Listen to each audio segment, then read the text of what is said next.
फक्त तुझा नसणं सहन होत नाही. ही जखम अशी आहे ती कधीच भरणार नाही. आज 1 वर्ष झालं काकी तू आमच्यात नाही. हे आमच्या मनाला पटतच नाही. असं वाटतं की मी नागोबाच्या घरी आले. मी आवाज द्यायची, काकी काकी काकी. काकी बाहेर येशील म्हणायची, माझी जानूडी आली, माझी जानूडी आली. काकीची सगळी लेकरं एकत्र जमा झाली की काकीला वाटायचा सर्वात मोठा सण असल्यासारखा वाटायचा. काकी तिच्या लेकरांची सतत सुट्टीची वाट बघायची. प्रत्येकाच्या आवडीनिवडीनुसार लाड पुरवायची. मी असो, पिलू दादा किंवा तुझा संस्कार सफरचंद.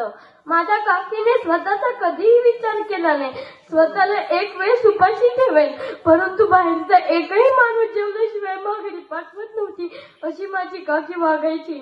आज 1 वर्ष झालं माझ्या काकी बाप्पूंची जोड बुलेटवर दिसली नाही. ते दिसले की असं रुबाबदार वाटायचं. 1 मिनिट सुद्धा दोघांना एकमेकांशिवाय करमत नसायचं. मग का ग काकी तू असं केलं? आज माझे बाप्पू एकटे पडले. त्यांना एकटं बघायची सवय नाही आम्हाला. तुझा राजा, तुझी लेकरं, तुझ्या जावा, तुझं गाव तू पोरकं करून गेली ग काके. काके तू काय होती आमच्यासाठी? आमचं सर्वस्व काढून दिलं. तू नाही हे जरी मनाला सांगायचा प्रयत्न केला तरी जीव वर खाली होतो ग.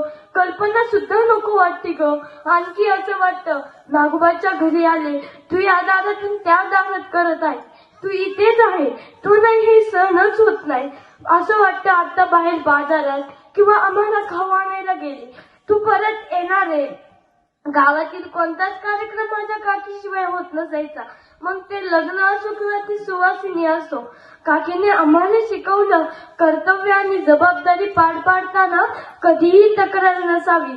माणसाने नेहमी माणुसकी जपली पाहिजे. आज काकी आपल्यात नाही, पण तिचे संस्कार, चांगुलपणा आणि दान धर्म हे आपल्याला पुढच्या आयुष्यात जगण्याची दिशा देत आहे. काकी तू सांगितलेले छोटे मोठे धडे आज खूप मोठे वाटतात ग.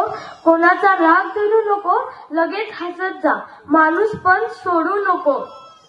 काकी तू गेल्यावर समजलं की काही नात्यांना शेवट नसतो, फक्त ते रूप बदलतात. काकी तुझं नातं आता तसं दिसत नाही, पण क्षणोक्षणी जाणवते. हात हातात नाही, पण आशीर्वादाची ऊब सतत मिळते. काकी तू गेल्यावर रिकामा झाला तू फक्त घराचा कोपरा. काकी तू गेल्यावर रिकामा झाला तू फक्त घराचा कोपरा. तुझं प्रेम, तुझं अस्तित्व तितकंच आमच्या मनात खोलवर आहे राहील. तू दिलेल्या संस्कारांची शिदोरी तुझं प्रत्येक लेकरू जतन करून ठेवेन, तुझं प्रत्येक लेकरू जतन करून ठेवेन. शेवट एवढेच म्हणेन, चांगली वस्तू, चांगली व्यक्ती व चांगले दिवस याची किंमत निघून गेल्यावर समजते. प्रेमाने जोडलेली 4 माणसं व त्यासाठी लागणारे 2 गोड शब्द, हे वैभव ज्याच्या जवळ आहे तोच खरा श्रीमंत, तोच खरा श्रीमंत. हे सर्व माझ्या काकीपाशी होते, हे सर्व माझ्या काकीपाशी होते. हे देवा, माझी काकी जिथे आहे तिथे तिला सुखी ठेव. माझ्या काकीला भावपूर्ण आदरांजली. धन्यवाद.